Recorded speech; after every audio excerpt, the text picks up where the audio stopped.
Eccoci, benvenuti, buonasera a questa ulteriore puntata di Insieme Idee e Persone. Ecco, prima di presentarvi gli ospiti, voglio ringraziare i telespettatori che so di essere sempre più numerosi diciamo, a condividere questa nostra ora assieme. Vorrei parlare degli argomenti che tratteremo oggi assieme a voi. Sicuramente parleremo del decreto sicurezza, cosiddetto decreto Salvini, dai risvolti anche particolari. Avremo due rappresentanti della Lega qui con noi. Ecco, poi gli italiani sono razzisti, sì o no? Avremo anche un contributo video. Sforare il famoso tetto del 2% del PIL, che è un argomento magari di sicuro interesse, si deve fare, si può fare o è meglio non fare? Ancora, Europa è sempre scontro fra Francia e Italia, ma cosa c'è sotto l'apparenza di questa guerra di migranti? È veramente così o sotto c'è ancora qualcos'altro? Questi ed altri argomenti ci attendono quest'ora assieme, però adesso vado subito a presentarvi i nostri ospiti, partendo dalla sinistra del teleschermo. Abbiamo il dottor Modesto Lazzarin, sindaco di Terrassa Padovana della Lega. Buonasera. Il dottor Andrea Zanoni, consigliere regionale del Veneto, eurodeputato nel 2014 a favore dell'abolizione della caccia, del Partito Democratico. Buonasera. La dottoressa Paola Ghidoni, che è del direttivo della Lega Padova, nonché revisore del Teatro Stabile del Veneto, Carlo Goldoni. Buonasera. E il dottor Carlo Cardona, coordinatore regionale Veneto Casa Pound Italia, appunto Casa Pound. Buonasera. E il dottor Luigi Alessandro Bisato, che è segretario regionale del Partito Democratico, nonché sindaco di Noventa Padovana. Buonasera. Ecco, benvenuti a tutti voi. Ecco, innanzitutto desidero ringraziare il nostro main sponsor Exo01, che è una società che si occupa esclusivamente di comunicazione per le aziende, dalla A alla Z, in grado di dare il contributo necessario allo sviluppo delle imprese. Sicuramente in un momento in cui le imprese hanno bisogno di maggiore visibilità, di darsi la possibilità di farsi conoscere sul mercato globale. Ecco, una prima cosa, se avete la possibilità, vi collegate alla nostra pagina Insieme Idee e Persone su Facebook, e sulla nostra pagina potrete eventualmente fare delle domande ai nostri ospiti sugli argomenti che abbiamo detto o anche altri argomenti. Abbiamo già lanciato nei giorni precedenti i nostri post e abbiamo già visto dei commenti, ma adesso fatelo adesso in diretta, così avrete la possibilità di far rispondere direttamente gli ospiti. Eliminiamo un po' le barriere dei social, questa volta direttamente c'è la possibilità di fare le domande. E poi un'altra cosa ancora più interessante: dalla prossima volta non usciamo più in onda il mercoledì, ma passiamo direttamente il venerdì alle 20. Questo per esigenze, lo diciamo in maniera molto esplicita, calcistiche. Non possiamo fare la guerra alla Champions League, ma invece andiamo direttamente venerdì, perché abbiamo i nostri telespettatori che vogliono seguirci, non vogliono essere dibattuti fra il calcio e la politica.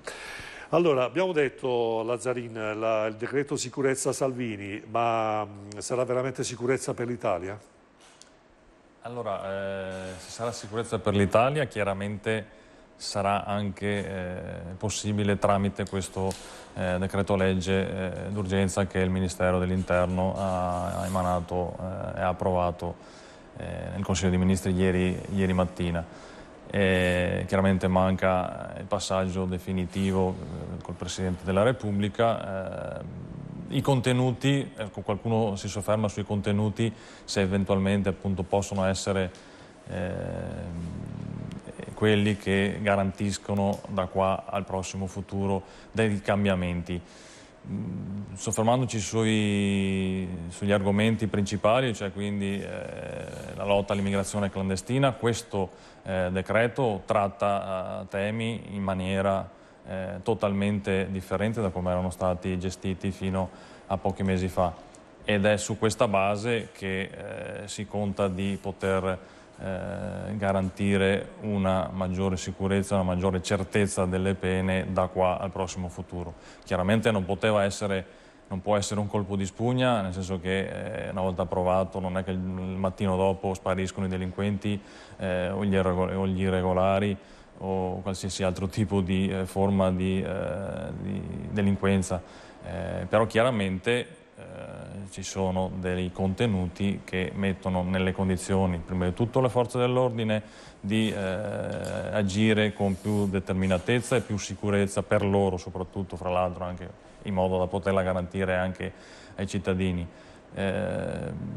Ci sarà una stretta sull'annoso ormai problema e gestione degli arrivi degli immigrati, dei migranti, perché appunto fino adesso sono stati chiamati in con vari appellativi, però chiaramente migranti sono, e tutti gli arrivi che ci sono stati fino adesso hanno tolto anche veramente spazio a chi eventualmente aveva veramente titolo di poter chiedere il famoso asilo politico che gli venga riconosciuto.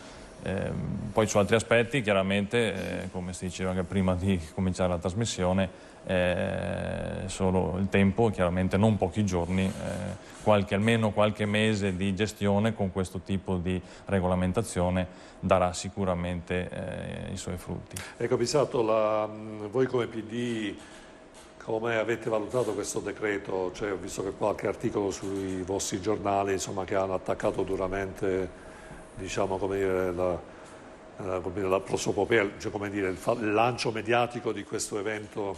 Mi pare che sia un ulteriore tentativo di spostare come dire, la visuale dei cittadini dall'imminente non riforma, cioè legge di finanza, legge di bilancio, nel senso che Salvini si è giocato i primi 2 o 3 mesi facendo pensare all'opinione pubblica che fermando una barca, una nave, in questa maniera era risolto il problema dell'arrivo dei migranti. Quando magari negli stessi giorni della Diciotti, in cambio di 117 persone, poi tra l'altro distribuite nel territorio italiano attraverso la Città del Vaticano, quindi Italia, tanto per essere chiari, arrivavano 400 migranti in altri porti.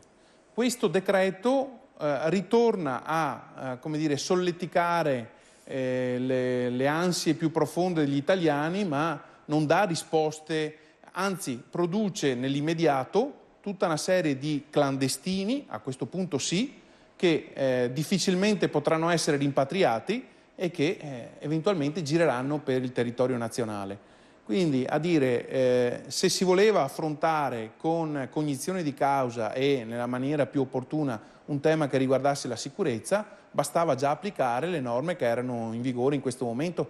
Cioè, io intravedo forse un unico passaggio che può essere riconosciuto quando qualcuno si macchia di qualche reato, debba essere come dire, messo nelle patrie galere, ma poteva valere anche prima. Quindi io ritengo che sia tanta fuffa, se mi può essere passato il termine, per nascondere sotto il tappeto quelli che sono invece i veri problemi dei cittadini italiani dai quali si vorrebbe avere una risposta. Ecco, però Cardona, voi di Casa Pound, come giudicate questo particolare momento? Cioè, tutta l'estate siamo stati bombardati da questo caso della nave Diciotti. Per chi non lo sapesse, i nostri telespettatori, questa nave attraccata in un porto, mi pare della Sicilia, in cui, fra virgolette, i migranti non erano stati autorizzati a scendere. Sicuramente, diciamo, certi giornali hanno strumentalizzato la cosa per cercare di gettare discredito sull'operato del ministro, ma sicuramente cavalcando il fenomeno del cosiddetto razzismo, no? Cioè l'italiano razzista. Poi, ecco, tenetevi saldi al telecomando, perché fra un paio di minuti vedremo veramente una cosa molto interessante. Voi di Casa Pound, di questa querelle un po' fra Salvini, Renzi, la sinistra, diciamo, su questo caso Diciotti, come vi siete posizionati?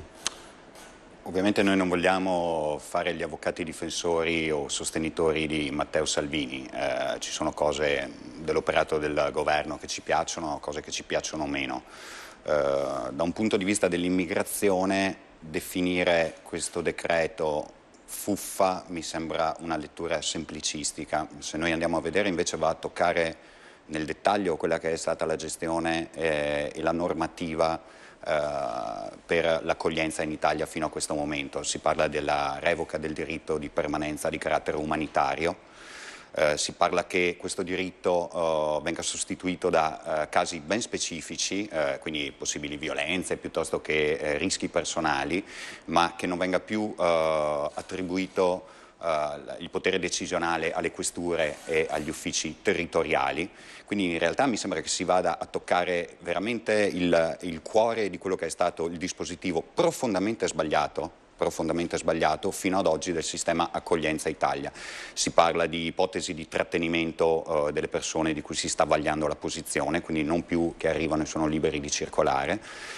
Si parla di un prolungamento di permanenza nei centri da 90 a 180 giorni, quindi in realtà c'è uno stravolgimento di quello che è stata, a nostro giudizio, la folle politica dell'accoglienza targata fondamentalmente sinistra PD fino a questo momento. Quello che noi ci chiediamo è se alla luce di manovre concentriche sia nazionali che internazionali, e mi spiego meglio, cioè tutta una serie di forze che tenteranno di ostacolare questa attuazione. A me stupisce trovare un responsabile, un comandante generale della Capitaneria di Porto che ad audizioni al COCER si permette di entrare in valutazioni di tipo politico. Quindi abbiamo interi settori dello Stato che paradossalmente, sempre all'interno di quelle che sono le loro competenze, certamente, ma fanno politica. Vedremo se il Presidente Mattarella effettivamente si collocherà come il Presidente degli italiani, perché io ricordo che in realtà Matteo Salvini, ma penso sia sotto gli occhi di tutti, sta macinando proiezioni di percentuali micidiali su questa questione dell'immigrazione. Giusto o sbagliato, ognuno ha la sua valutazione, ma queste percentuali fanno vedere che le persone avevano un'esigenza, declassarla a fuffa, declassarla a percezione, si parla sempre è solo una percezione, significa a mio giudizio mal collocarsi rispetto al soddisfare i bisogni della società italiana. Io spero che la sinistra continui in questa maniera, che continui a declassare questo argomento. Bisato.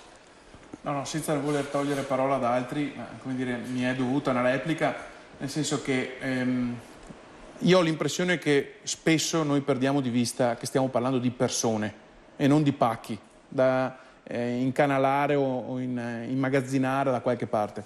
Quindi con delle regole, da questo punto di vista la memoria storica darà atto che è stato il ministro Minniti a bloccare gli arrivi con interventi ficcanti, con accordi in Libia, salvaguardando però la dignità umana, e che invece nell'ultimo periodo, anche se questo potrebbe voler dire perdere consenso, noi abbiamo la schiena dritta da dover dire invece che c'è sempre da rispettare la dignità umana. E la dignità umana la si fa, ad esempio, attraverso la scelta di individuare delle commissioni che stabiliscono se la persona, non il pacco, la persona, è un migrante economico in uno Stato di diritto attraverso una commissione e attraverso un eventuale ricorso. È un migrante economico, è una persona che ha diritto di asilo.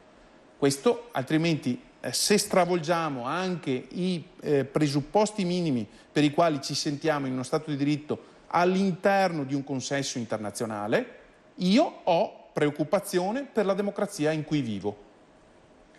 Però, prendo spunto da quello che dice Bisato, Chiro Zanoni, però il malessere dell'italiano che vedeva l'immigrante, l'essere genuflessi nei confronti dell'Europa, nei confronti della Germania, della Francia, voi queste cose a livello di Partito Democratico le avete percepite già a suo tempo, una cosa che avete cercato di contenere? Che tipo di atteggiamento avete avuto di fronte a questi due argomenti sicuramente che hanno toccato la popolazione italiana? Sicuramente la popolazione italiana è in qualche modo preoccupata dal fatto dell'arrivo di questi migranti, perché è sotto gli occhi di tutti che è un fenomeno che va gestito e va gestito tramite l'integrazione. Una risposta, come ricordava il collega Bisato adesso, è stata data dal nostro partito tramite il nostro ministro Minniti, che, dati alla mano, possiamo dire, è intervenuto salvaguardando quelli che sono i diritti umani, ma anche i principi di sicurezza che sono cari naturalmente ai cittadini italiani, con una diminuzione drastica degli sbarchi, naturalmente instaurando anche un rapporto diplomatico con gli stati di partenza di questi migranti come la Libia, ma non solo. C'erano stati fatti molti viaggi e molti contatti su questo, no? Quindi un impegno sicuramente concreto.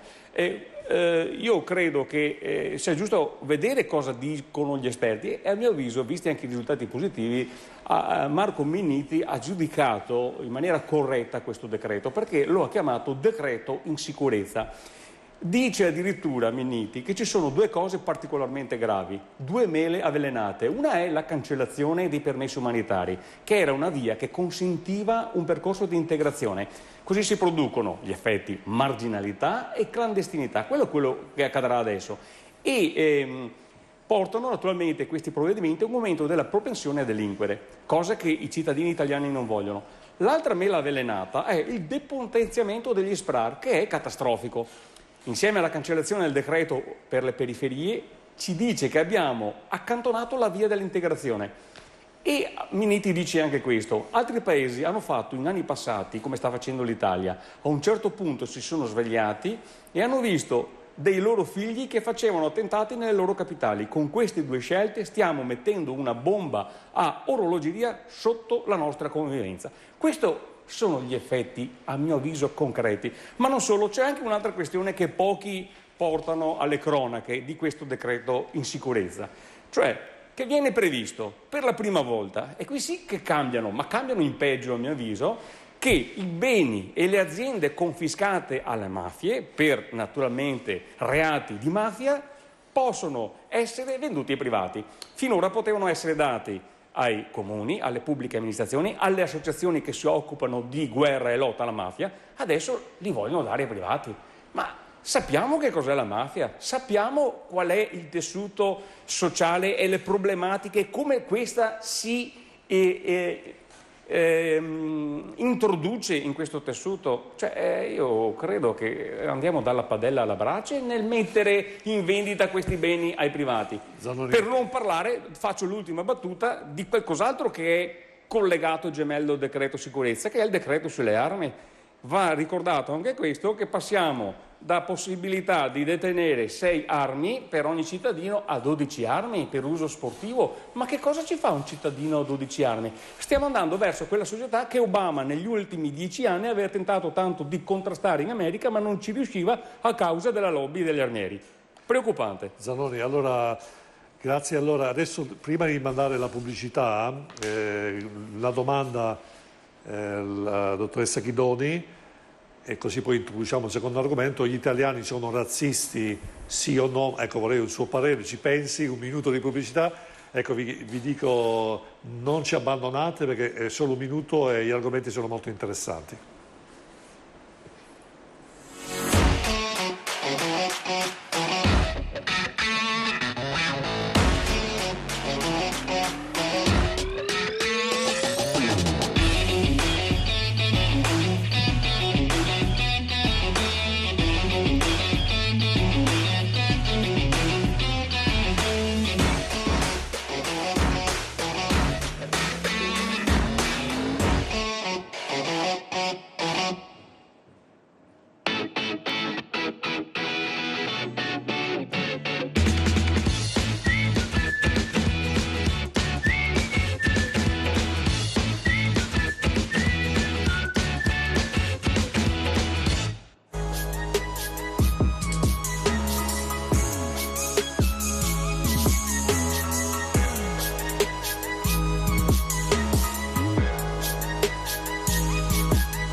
Cambia la musica ma non la sostanza. Vi aspetto ogni venerdì dalle 20 su Canale Italia al numero 84. Non mancate. Eccoci di nuovo in diretta, sono le 21:21. Ecco, abbiamo dato il tempo, mi passi il termine, alla dottoressa Ghidoni, di pensare al concetto se gli italiani sono razzisti, perché come dire, l'impressione che certi partiti abbiano un po' cavalcato questo, diciamo, malessere degli italiani, trasformandolo in siete tutti razzisti. Sono perfettamente d'accordo con lei, nel senso che io non credo assolutamente che gli italiani siano razzisti e soprattutto non sono razzisti i leghisti e molto spesso voi giornalisti cavalcate. Ci tengo a precisare che non sono giornalista, lo dico solo per dovere di cronaca. Comunque i giornalisti in generale e anche gli altri partiti cavalcano questa cosa del fatto che comunque, siccome uno dei punti salienti del programma elettorale del partito Lega e di Matteo Salvini in particolare era la regolamentazione dell'immigrazione incontrollata, da questo si è arrivati a dire che il programma leghista è un programma razzista e che quindi gli italiani che abbracciano questo programma lo sono altrettanto. Io non sono assolutamente d'accordo, tra l'altro guardi, ho anche fatto la campagna elettorale alle ultime politiche, non dico che mi desse quasi fastidio quando mi chiedevano continuamente sulla questione immigrazione, un po' mi dispiaceva perché comunque il programma elettorale era un programma articolato, vasto, che toccava tutti i punti della vita sociale e tutti quanti invece... che comunque Salvini ne ha fatto un po' il cavallo di battaglia. Ecco, chiedo alla regia di preparare il video. C'è sicuramente un malessere su questo. Se il nostro regista Francesco può preparare il video che lo lanciamo subito. Prego, dottoressa. C'è sicuramente un malessere generale che è dovuto al fatto che l'immigrazione, come è stata gestita finora, è stata una mancanza totale di gestione, e questo è il punto, per cui si è creata un'insicurezza generalizzata e questo ha portato sicuramente le persone ad avere in un certo senso un'avversione a quelle che sono persone che sono diverse, che provengono da altre culture.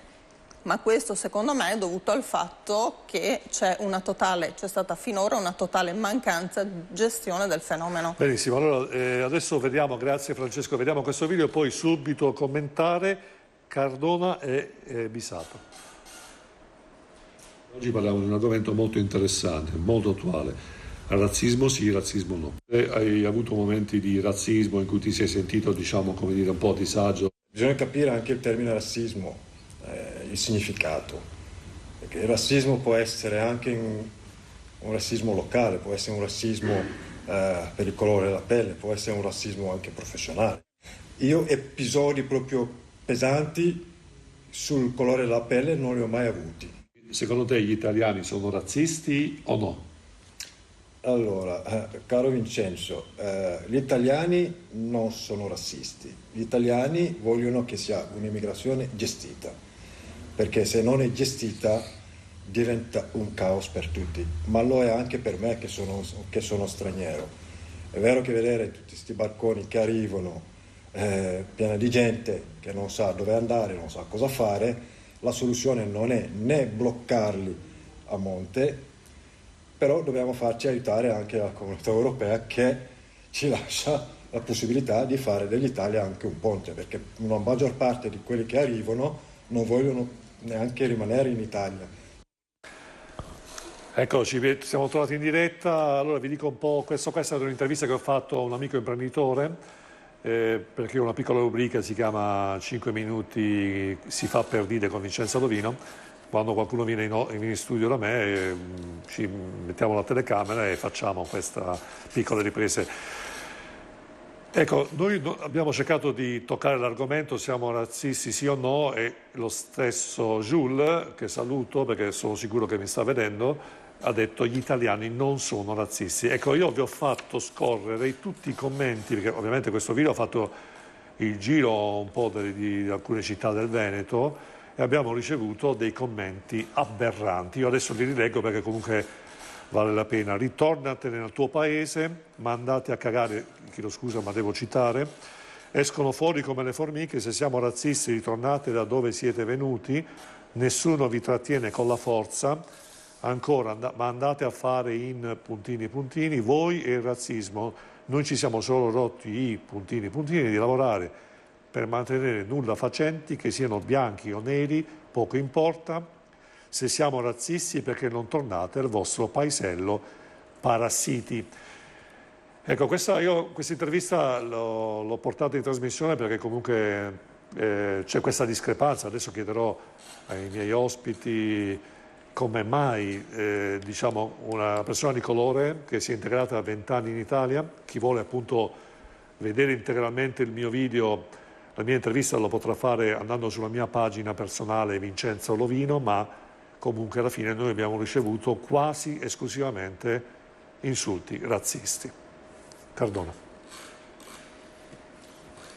Io penso che definire gli italiani razzisti sia l'ultimo stupro culturale che viene compiuto da una certa area. Gli italiani sono un popolo splendido, un popolo che fino a pochi anni fa è stato, penso, fra i più accoglienti, proprio in virtù anche della sua tradizione di emigrazione. Ci sono esperienze meravigliose nel campo della cooperazione che tutti conosciamo, quindi l'Italia si è sempre distinta in campi che andavano in senso esattamente contrario a quello del razzismo. Si arriva però a un grado di saturazione.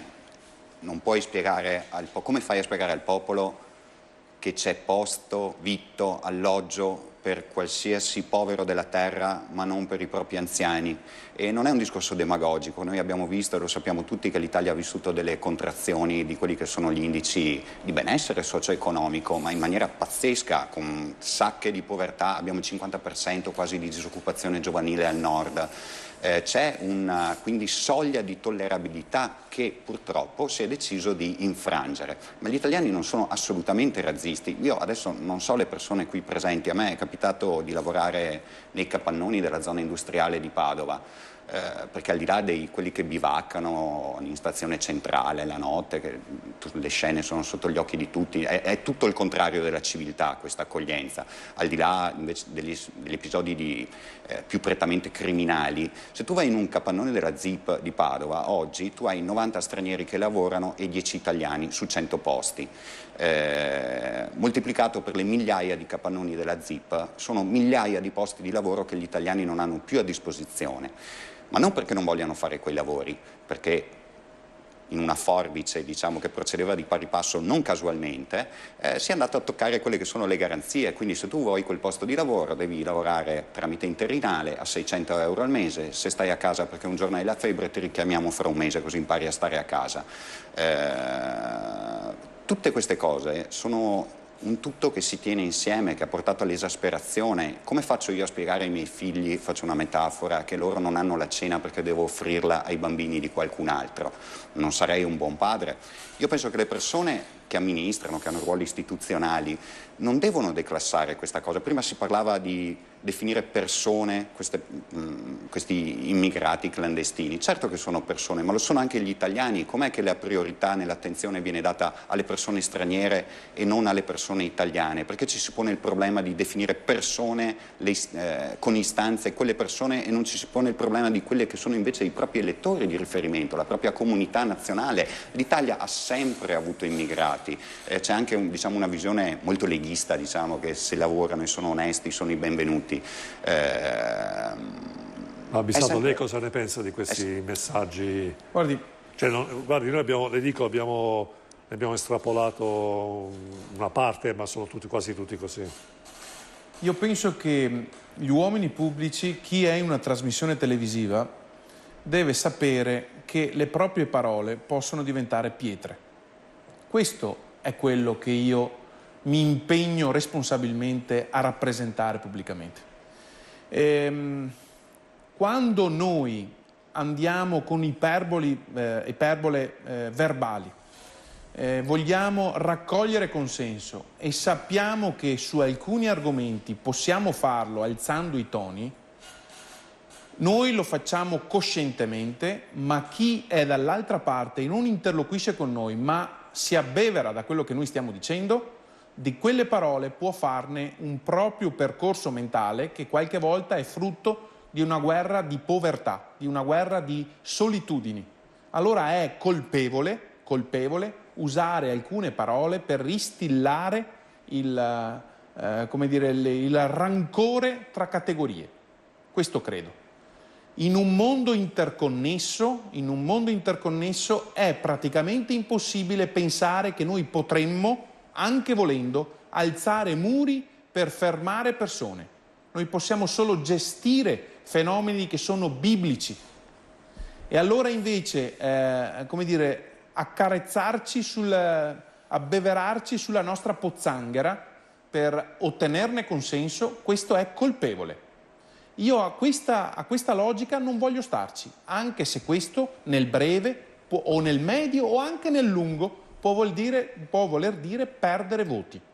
Io mi impegno a confrontarmi ripetutamente, giornalmente con le persone per far capire che si possono aiutare i nostri, che sono nati qui e che hanno tutta la necessità di essere aiutati, a partire dai più poveri, a partire dagli indigenti, ad esempio con l'introduzione del REI, il reddito di inclusione, fatto dal precedente governo, che può essere rafforzato, ma è un alveo su cui lavorare, in particolare sugli anziani, sulla disabilità, ma da questo a trarne la conclusione che diventa una guerra tra poveri non è il recinto sul quale io voglio lavorare. Lazzarin, non crede, la voglio provocare ovviamente, non crede che questi messaggi razzisti, chiamiamoli così, non so come, invettive, possono essere il frutto di una campagna magari un po' troppo aggressiva della Lega?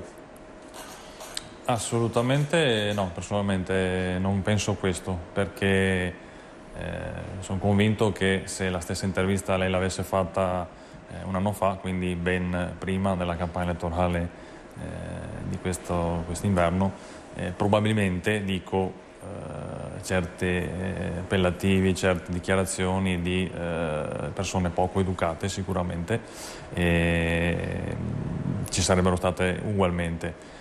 Ed è proprio su questo aspetto bisognerebbe capire chiaramente 6-7 miliardi di persone che siamo al mondo, ognuno ha la sua visione, c'è chi la esprime in maniera più civile, altri la esprimono, soprattutto con i mezzi di comunicazione che ci sono al giorno d'oggi, in maniera incontrollata e senza filtri, senza censure, passano queste dichiarazioni che personalmente non condivido nella forma che abbiamo visto scorrere sullo schermo e che ci ha appena letto anche lei, personalmente no.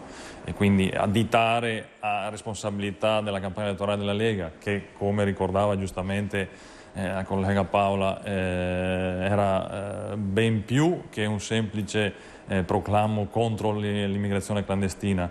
Il programma di governo che aveva presentato il centrodestra unito all'epoca constava di 10, 20, 30 altri argomenti e chiaramente attinenti alla realtà che sta vivendo adesso il nostro Paese e del quale il nostro Paese ha bisogno che vengano affrontati questi argomenti.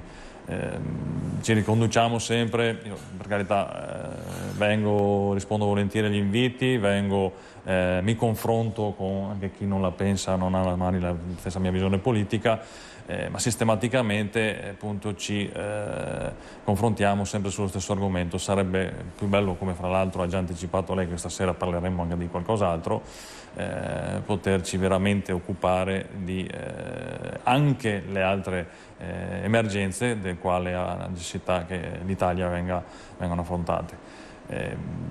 Per dopo tornare un po', finché non cambiamo argomento, alla problematica dei migranti, purtroppo negli ultimi anni, per gli ultimi anni non parlo degli ultimi 2-3, gli ultimi 5-6, da quando si è instaurata questa modalità, purtroppo dagli eventi successi qui per mano di componenti dell'Unione Europea, Francia, tanto per fare un nome non a caso, che è andata a destabilizzare una situazione in uno stato fronte alle nostre coste. Da lì è partita già una condizione che era al limite, allo stremo, quindi con persone pronte a spostarsi dai propri paesi, perché probabilmente nei loro paesi non trovavano le fortune che invece pensavano di trovare qua, o addirittura incentivati da strutture e organizzazioni varie che su questo e sulla quantità di persone che anche a me giustamente non voglio mai dimenticare come chi sono e cosa sono esseri umani, e chiaramente non è corretto neanche da parte nostra, che magari solo ne discutiamo e non viviamo effettivamente il problema, limitarli e alla fine non riuscire a dare a chi è giusto gli venga concesso qualcosa che cercano. La massa che si è venuta a trasferire nel nostro paese negli ultimi periodi è totalmente ingestibile anche dal miglior governo, che potesse essere di sinistra, di centro, di destra o anche una coalizione. Vorrei riallacciarmi a quello che ha detto Cardona prima, parlando delle ZIP, le zone industriali di Padova, dove effettivamente ci sono un'altissima percentuale di stranieri. Io credo che la colpa sia di noi italiani, la ragiono da imprenditore, quindi devo dire la mia. Io faccio colloqui praticamente quasi ogni giorno e vengo puntualmente rifiutato da ragazzi disoccupati che non vengono a lavorare perché 1.000 euro al mese sono troppo pochi, preferiscono stare a casa di mamma a prendersi e non prendersi 1.000 euro e fare tanta fatica. Quindi io credo che se abbiamo lasciato l'Italia ai migranti e extracomunitari è anche colpa nostra. Ragiono da imprenditore, non faccio altre statistiche, sono dati di fatto. Porti pazienza, io stimo e prendo per buona la sua esperienza, però mi sembra veramente che affermare una cosa di questo tipo sarà capitato a lei probabilmente. No, io l'ho fatto, ti fanno entrare tramite interinale, vuol dire che tu ogni mattina vai a firmare un contratto per poter lavorare nel turno del pomeriggio e vai avanti mesi così, come fa un italiano a fare una cosa del genere? Io ho 40 anni, non sono mai riuscito a firmare un contratto a tempo indeterminato, ok? Allora lei probabilmente sarà un imprenditore onesto che offre meraviglie e ha trovato 4 persone che non hanno voglia di lavorare, ma venire a dire che le condizioni lavorative di oggi sono delle condizioni lavorative serie che vengono disdegnate dagli italiani mentre vengono accettate dagli immigrati perché gli italiani non hanno più voglia di farla, è una cosa che io ho sentito per troppo tempo. Tornate a mettere in regola quei ragazzi, tornate a dargli un contratto a tempo indeterminato, non dico lei, sono le condizioni che devono essere create ovviamente, ma vedrà che nei capannoni l'Italia ha fatto un boom economico con la gente dei capannoni, perché adesso non ci sono più. Mi volete dire perché i ragazzi non hanno più voglia di lavorare? Cosa devono diventare? Tutti ingegneri devono diventare. Se tu vai a fare il cameriere ci sono i romeni e ci sono i moldavi, se tu vai nei magazzini ci sono i moldavi e ci sono i nigeriani, se tu vai a fare quest'altro, le carpenterie, ci sono i moldavi, tutti quelli che sono i settori bassi occupazionali, diciamo, sono stati saturati dall'immigrazione e sono stati saturati accompagnandoli da modelli di contrattualistica che non ti permettono di vivere, io ho dovuto lasciarlo quel lavoro, a me piaceva quel lavoro, non me ne fregava niente di lavorare in capannone, era un lavoro dignitoso, bello, mi trovavo bene coi colleghi, ma io come faccio a mantenere 2 figlie? Ho fatto 2 giorni di assenza perché avevo la febbre, io non so se per punizione, mi hanno lasciato a casa 3 settimane, dopo mi hanno richiamato. Non retribuito quindi? No, sono contratti giornalieri, sì, le sì, dico, anche quello, io mi chiedo come sia possibile che uno lavori 6 mesi venendo chiamato la mattina per andare a lavorare il pomeriggio, venendo chiamato in agenzia interinale per firmare il contratto giornaliero per andare a fare il turno pomeridiano. 6 mesi ho fatto. Se a me fosse stato dato un contratto normale, io ci sarei rimasto. Ovviamente queste persone invece, avendo una debolezza intrinseca maggiore, mi riferisco agli immigrati, e vivendo in condizioni magari in appartamenti condivisi, quindi in condizioni che non sono di civiltà, non sono di vera integrazione, sono maggiormente costrette ad accettare queste condizioni. Ma quando si dice che non si vuole creare una competizione fra italiani e stranieri, io sono perfettamente d'accordo, ma chi è che l'ha creata questa competizione? Chi è che è andato a creare queste forme di lavoro che sono al limite delle barbarie? allora queste persone le accettano, ma io lo dico per com'è, a me sembra che in realtà tutta questa bisogno di immigrazione fra i vari arricchimenti, le varie cooperative, i 5 miliardi di euro che giravano sopra il sistema dell'accoglienza, sia anche per avere un esercito di manodopera a bassissimo costo, per cui le cose costano meno, ci sono meno, permette di essere competitivi con zone del mondo dove il costo del lavoro è sicuramente minore, ok? E permette all'Italia in certi settori, vado a pensare alla logistica, che è un settore che è il Far West, perché è veramente il Far West, permette all'Italia di rimanere competitiva. Certo che non è colpa dei migranti, i migranti gli viene proposto un lavoro, devono campare, lo accettano, quindi sono perfettamente d'accordo che buona parte delle problematiche siano da afferire agli italiani o siano da afferire all'Occidente e ai paesi ricettori. Ma non mi si può venire a dire che i ragazzi italiani non hanno più voglia di fare quei lavori, viva Dio, cioè c'è gente che il 40% di disoccupazione giovanile al sud, cosa vogliamo dire? Che sono tutti dei nulla facenti, che non hanno voglia di lavorare, perché non ci si occupa di questo? Perché non sicuramente hanno votato in massa per 5 Stelle per il reddito. Ma finché sentono certi discorsi come quelli qua dentro voteranno in massa. Zanoni, cosa ne pensa di quello che ha detto Cardona, scusi. In parte ha dipinto una situazione anche vera. Su questo devo dire però che il nostro governo ha cercato di intervenire, ad esempio proprio sulla questione del Sud che citavate adesso, introducendo il reato di caporalato. Proprio notizia di oggi, c'è stato un blitz della Guardia di Finanza che ha portato degli arresti proprio in applicazione di questo decreto, quindi da parte nostra c'è stata sicuramente la volontà di cercare di arginare questo fenomeno di sfruttamento molto, molto pesante. Va detto che è giusto occuparsi, come si diceva, anche degli italiani che non arrivano a fine mese. È stato ricordato prima dal collega Bisato che il nostro governo aveva introdotto il reddito di inclusione. Purtroppo uno dei primi provvedimenti del nuovo governo è stato quello di dire non finanzieremo più il reddito di inclusione, cosa che a mio avviso è grave perché dava un aiuto proprio alle tante famiglie che avevano problemi economici di arrivare a fine mese. Credo che gli italiani non siano razzisti, però credo sia anche pericoloso giocare con i sentimenti più bassi e cercare di farli emergere, perché allora sono solo casi isolati. Io mi auguro anche quelli di chi ha fatto quei commenti non più ripetibili, ma se andiamo a vedere episodi di gente che si è messa a sparare a dei neri in strada, come quelli che sono capitati negli ultimi 3, 4, 5 mesi, uno anche qua in provincia in Veneto, a Rosà per dire, non erano mai capitati prima.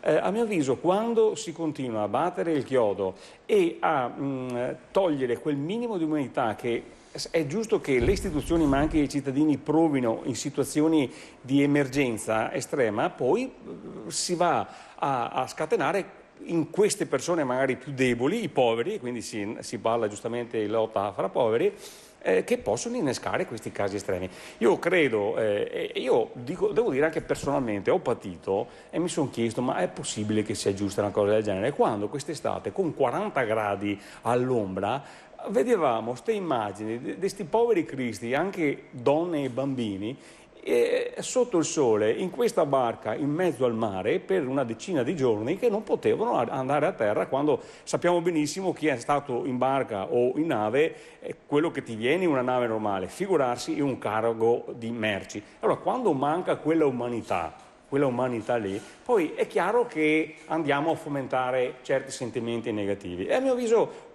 giustamente Pisato prima diceva quando si va alle trasmissioni certe cose è giusto evitare di dirle perché possiamo creare delle reazioni negative, ma quando lo dice un ministro degli interni io penso che la gente, soprattutto queste persone di cui vi parlavo, dice ma lo dice il ministro degli interni, figurati, lo potrò pur dire anch'io, no? Quindi stiamo sdoganando dei concetti e soprassedendo su situazioni che a mio avviso è giusto non soprassedere, insomma. Ecco, va bene, Cardona, l'ultima precisazione, ovviamente le statistiche, quello che l'ho detto riferito al 5 Stelle dei giovani del Sud non sono invenzioni mie, sono statistiche rese pubbliche. Ecco, però accetto volentieri l'assist di Lazzarini che dice non parliamo più del solito problema dei migranti, parliamo di quello che ha fatto il governo. Ecco, me lo dite cosa avete fatto in questi ultimi mesi? Perché... Posso aggiungere una cosa sul razzismo, sul governo? Sì, certo. In effetti questo governo però sta dimostrando di non essere proprio così razzista. Questa è un po' una battuta, perché io ricordo le battaglie che ha fatto Salvini anche con le ruspe sui campi rom e quant'altro. Adesso in realtà forse si sono pentiti, cercano di ripagare, perché col famoso reddito di cittadinanza di Di Maio pare proprio che parte di questi benefici andrà a favore di una fetta di italiani che tanto Salvini ha combattuto, che sono i Rom, perché i Rom, essendo italiani, cittadini italiani, avranno bisogno di questo reddito di cittadinanza. Quindi mi piacerebbe proprio sentire cosa ne pensano i colleghi della Lega, perché questo è un dato di fatto oggettivo. Ah, ok, vabbè, saranno come dire, delle situazioni estreme che si potranno verificare, però diciamo che comunque facciamo un'analisi, mi va benissimo quello che ha detto il dottor Lazzarini, il sindaco di Terrassa Padovana. Parliamo anche delle politiche, diciamo, perché comunque sicuramente una buona parte, specialmente al nord, diciamo, di votanti della Lega sono imprenditori, quindi sicuramente hanno molte aspettative. Sappiamo che la sinistra tendenzialmente col governo precedente Renzi, diciamo anche secondo me forse per una questione anche ideologica, molta burocrazia per le imprese, molti controlli, 120 controlli magari, se non ricordo male, ogni azienda può essere soggetta addirittura a 120 controlli singoli. Sì, ma era un'eredità anche del passato questa, non del governo Renzi, sono leggi che sono datate 10, 30, 50 io faccio anni fa. Se no bisognerebbe dire anche del 140% del superammortamento, cioè ci sono aziende che con il 140% di superammortamento sono 2 anni che non pagano un centesimo di tasse, cioè, o che o individuano a priori il macchinario da cambiare, perché altrimenti non hanno il beneficio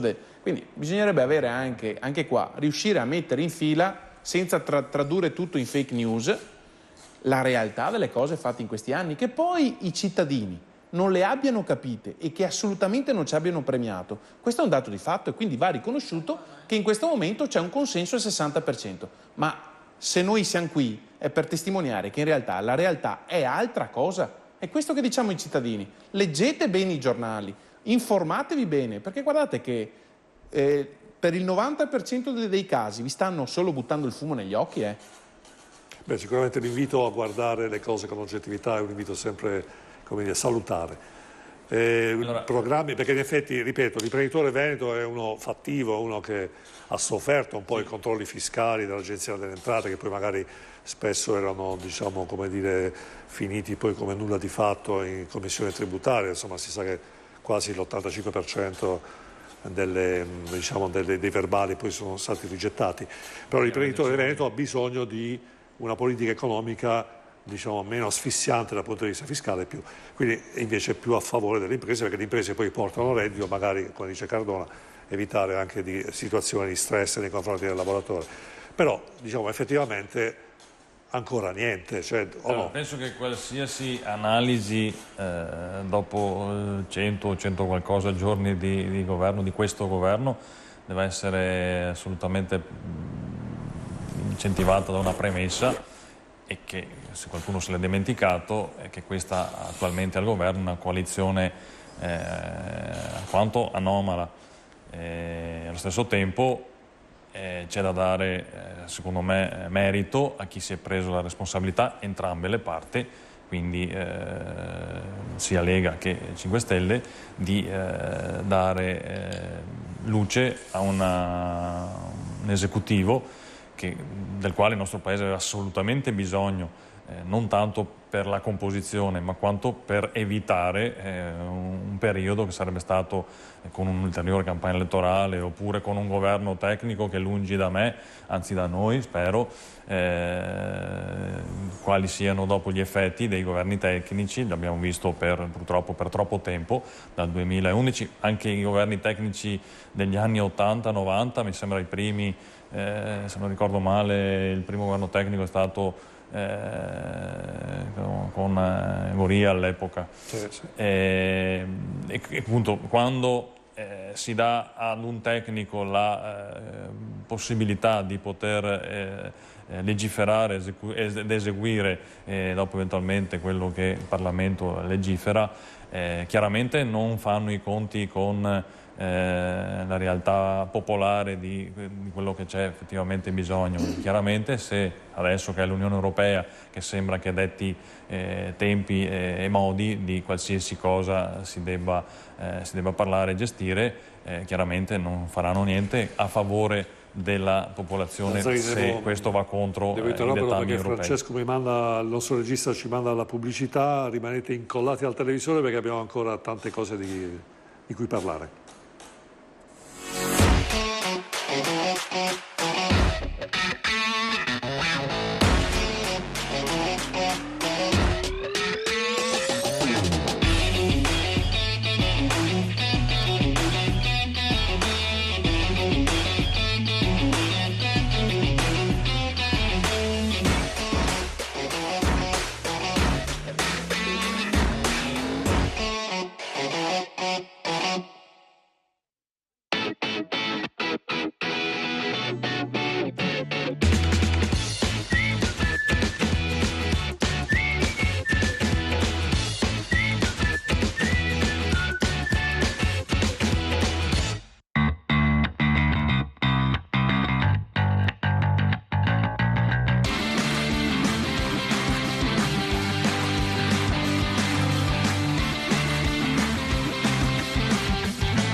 Cambia la musica ma non la sostanza. Vi aspetto ogni venerdì dalle 20 su Canale Italia al numero 84. Non mancate.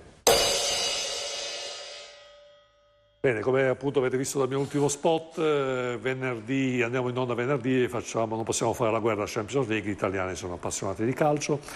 Ecco, siamo in chiusura. Abbiamo una domanda delle persone che ci hanno risposto da Facebook. Ecco, per quanto riguarda questo aspetto della domanda su Facebook, abbiamo ricevuto molti consensi, ha fatto bene Cardona a dire così, però effettivamente in questo caso non cerchiamo solo il consenso, ma semplicemente in questo caso ci interessa la domanda. Allora, Cosimo ci chiede, al rappresentante PD, quindi penso che si riferisca a Bisato, secondo lei avete gestito bene un fenomeno sul quale Salvini in 3 mesi sta arrivando al 40%? La sovranità appartiene al popolo o mi sbaglio?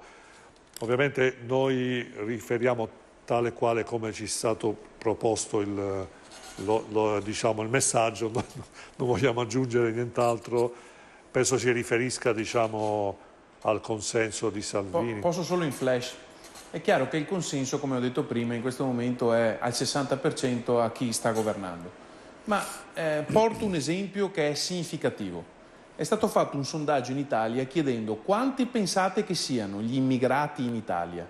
È emerso che sarebbero il 30% della popolazione, quando in realtà sono meno del 10% e di questi i migranti, cioè le persone accolte, salvati in mare, perché abbiamo un dovere di salvare le vite umane in mare, è un diritto internazionale, sono lo 0,6%, lo 0,06%. Quindi in provincia di Padova, visto che parliamo anche della provincia di Padova, la famosa bolla dell'accoglienza dei migranti è determinata dall'1, 2, 3 per mille ogni abitante. 3 ogni 1000 abitanti. Cioè, non è questo il fenomeno che incide sulla vita della gente, solo che questo genera una bolla speculativa politica che qualcuno sta portando all'ennesima potenza. Sta a noi spiegare alla popolazione che ci sono tutta un'altra serie di temi, che c'è anche questo, che va affrontato con coscienza, quindi non significa accogliere tutti, ma significa dire parole di verità, non fare evaporare come sempre il sensazionalismo che va alla pancia della gente. Cardona. Io mi occupo di politica magari in maniera più umile rispetto al signore del PD. Non ho giudicato nessuno, come ha sentito. Infatti l'ho detto io. E se vedessi un dato, cioè che gli italiani a domanda percepiscono il 30% di popolazione straniera pur essendo il 9%, un problema me lo porrei evidentemente. Forse io che ho guidato l'ultima legislatura ho portato al stress insostenibile quello che era la tolleranza di quello che dicevo essere fondamentalmente un popolo accogliente, poco razzista, quindi non sono percepiti che cascano dalle nuvole o perché gli italiani sono cattivi. O forse le fake news che girano sui social network ma buona parte dei giornali raccontano tutta la solfa dell'accoglienza, ma io mi chiedo anche le fake news, avete questa nuova chimera da inseguire, cioè io leggo i giornali e sono tutti contro Salvini, infatti sono tutti Trump contro le immigrazioni. Non ha vinto le elezioni con qualche notizia falsa inoculata da qualche stato straniero. Non siamo in America. E quindi l'attacco a Mattarella la notte in cui ha detto che non doveva esserci un ministro alla Navona è certificato che c'è stato un attacco hacker da 40 siti che provenivano tutti da uno stesso mandante. Quindi il problema è stato generato dalle fake news, non dalla vostra condotta durante l'ultima legislatura. Uno degli elementi di cui tenere in capo è anche questo. Sono state le fake news russe. A me sembra un po' così, un paravento pazzesco, però va bene. Una cosa giusta però, si è reso conto, a mio avviso, dell'entità del problema immigrazione, perché a differenza di quello che diceva in campagna elettorale, in poche settimane manderemo a casa 500.000, diceva 500.000 di migranti nei loro paesi, adesso è arrivato a dire ci vorranno 80 anni. Si è reso conto che dalle parole ai fatti passa un mare e che è una cosa di difficilissima gestione, nei confronti della quale tutti gli stati dell'Unione Europea devono fare i conti. E non è facile, non si risolve a slogan, si risolve mettendosi a lavoro con serietà, ma naturalmente non andando a dire a tutti in poche settimane mando a casa 500.000 di profughi. Che avete portato qua voi? Sì, sono andato a prenderlo io. sono andato a prenderlo io. Qua Salvini, li avete portati con voi. Sì. E avete questa responsabilità. Certo. In compenso non siamo razzisti però. Ma certo. Non stiamo magari pensano che lo siete nei loro confronti. Infatti, assolutamente. Questa situazione drammatica l'avete creata voi. Adesso risolverla sicuramente non è facile. Salvini ci sta provando, è una sua battaglia, ce la sta mettendo tutta e mi pare che stia andando nella direzione giusta e gli italiani lo stanno sostenendo per questo, perché finalmente c'è qualcuno che pensa anche a loro e che pensa a risolvere quelli che sono i problemi concreti delle persone e non parlano solo di grandi sistemi. Carlo, l'ultima cosa, non deve ringraziare il PD in campagna elettorale, vi ha dato talmente contro che vi ha fatto una pubblicità enorme. Un flash, 10 secondi, il regista mi dice che devo chiudere. Sicuramente, sa come dicono, bene o male l'importante è parlarne. Noi ci piacerebbe che si parlasse invece di quelle che sono le attività che facciamo nelle città, che ci portano in molti comuni ad avere percentuali che raggiungono il 10%, quindi noi continueremo a lavorare. Solo una cosa velocissima, i rappresentanti del PD su una cosa hanno ragione, su una cosa forse Salvini sta facendo demagogia. Tutta questa partita si gioca sui rimpatri. I rimpatri si realizzano tramite accordi bilaterali. Noi abbiamo appena ricevuto una sonorissima pernacchia dalla Tunisia che dice: noi i vostri 40.000 tunisini che avete qua non ce li ripigliamo più. Quello sarà la prova del 9, perché tu puoi fare tutti i decreti che vuoi interni, ma poi questa gente, se vuoi rispedirla a casa, la devi rispedire a casa e non penso che sarà così facile. Bene, allora siamo in chiusura, ringraziamo i nostri telespettatori per averci visto, sono numerosi anche le testimonianze su Facebook. Il nostro main sponsor Exo01, l'agenzia di comunicazione che lavora in tutta Italia per dare un supporto alla visibilità delle imprese in Italia, in Europa e anche nel mondo.